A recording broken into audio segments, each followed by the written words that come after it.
ఆ కొడుకు నా తల్లి ఎంతో కష్టపడి చదివించింది, పెంచింది, పెద్ద చేసింది, ప్రయోజకుడు చేసింది, పెళ్లి కూడా చేసింది. పెళ్ళైన తర్వాత ఎందుకో మరి ఆ కోడలకి అత్తగారంటే గిట్టలేదు. అసలు ఇంట్లో ఉండనిచ్చేది కాదు. ఉన్నంతసేపు ఏదో విధంగా ఏడిపించేస్తూ ఉండేది. ఈ బాధ భరించలేక కొడుకు ఏం చేశాడంటే అమ్మని తీసుకెళ్లి వృద్ధాశ్రమంలో చేర్పించేశాడు. అక్కడే ఆ అమ్మ వృద్ధాశ్రమంలో చాలా కాలం ఒంటరితనంతో తల్లడిల్లిపోయింది. కొడుకున్నప్పటికీ, కోడలున్నప్పటికీ, మనవళ్ళు ఉన్నప్పటికీ కనీసం కల్లారా చూడలేని, వాళ్లతో ఉండలేని అనాథ తాను అక్కడే మిగిలిపోయింది. సంవత్సరానికి ఒకసారో రెండు సార్లు కొడుకు వచ్చేవాడు, కాసేపు ఉండేవాడు, వెళ్ళిపోయేవాడు. అయినప్పటికీ ఆ తల్లి అలాగే భరిస్తూ ఆఖరికి ఒక రోజు ఆరోగ్యం బాలేనప్పుడు ఫోన్ చేశారు ఆ వృద్ధాశ్రమం వాళ్ళు. ఏమనంటే అమ్మకు బాలేదు కాబట్టి వచ్చి చూసి వెళ్ళండి అని అంటే కొడుకు పరుగున వచ్చేసాడు. వచ్చినప్పుడు ఆ వృద్ధాశ్రమం వాళ్ళు చెప్పారు, మీ అమ్మ ఎక్కువ కాలం బ్రతకదు, ఇక కొన్ని రోజుల్లోనే చచ్చిపోతుంది అనే వార్త తెలియచేశాడు. కొడుకు వచ్చి పక్కనే కూర్చున్నాడు, అమ్మతో మాట్లాడుతూ ఉన్నాడు. అమ్మ, అయ్యా, ఈ గదిలో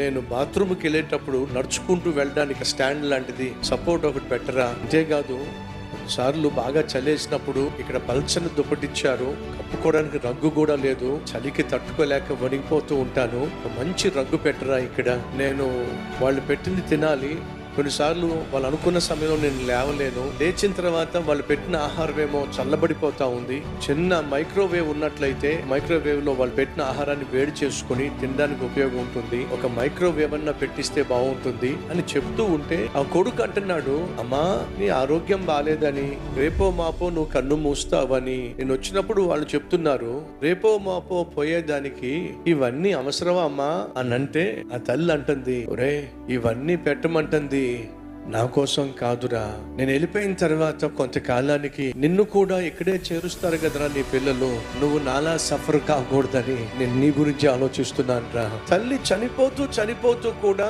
తను కన్న కొడుకు తనను ప్రేమించకపోయినా పట్టించుకోకపోయినా ఆ తల్లి మనసు ఎవరి మీద ఉందో తెలుసా అండి? కొడుకు మీదే ఉందండి. ఈ లోకంలో నిస్వార్థమైన ప్రేమ ఏదైనా ఉంది అని అంటే చచ్చిపోతూ కూడా నువ్వు బాగుండాలి, బంగారంలా ఉండాలని ఆలోచించే మనసు ఏదైనా ఉంది అని అంటే నిన్ను కన్న తల్లి తండ్రి మనసు మాత్రమే. కని పెంచి పెద్ద చేసిన ఆ తల్లిని ఆ తండ్రిని వృద్ధాప్యంలో ఏడిపించే ప్రయత్నం చేయమా, వృద్ధాప్యంలో వారిని అనాథలుగా విడిచిపెట్టమాకు. నీ తల్లిని నీ తండ్రిని సన్మానించుము, అప్పుడు నీవు దీర్ఘాయుష్మంతుడు అవుతావు. నువ్వు ఆరోగ్యం కలిగి సుదీర్ఘకాలం బ్రతకాలి అని అంటే కని పెంచి పెద్ద చేసిన అమ్మను నాన్నను అనాథలుగా వృద్ధాశ్రయంలో పెట్టవద్దని, కన్న పుణ్యానికి దగ్గరే ఉంచుకొని కాటికి చేరేంత వరకు ప్రేమ, అనురాగము, ఆప్యాయత అమ్మ నాన్నకు పంచమని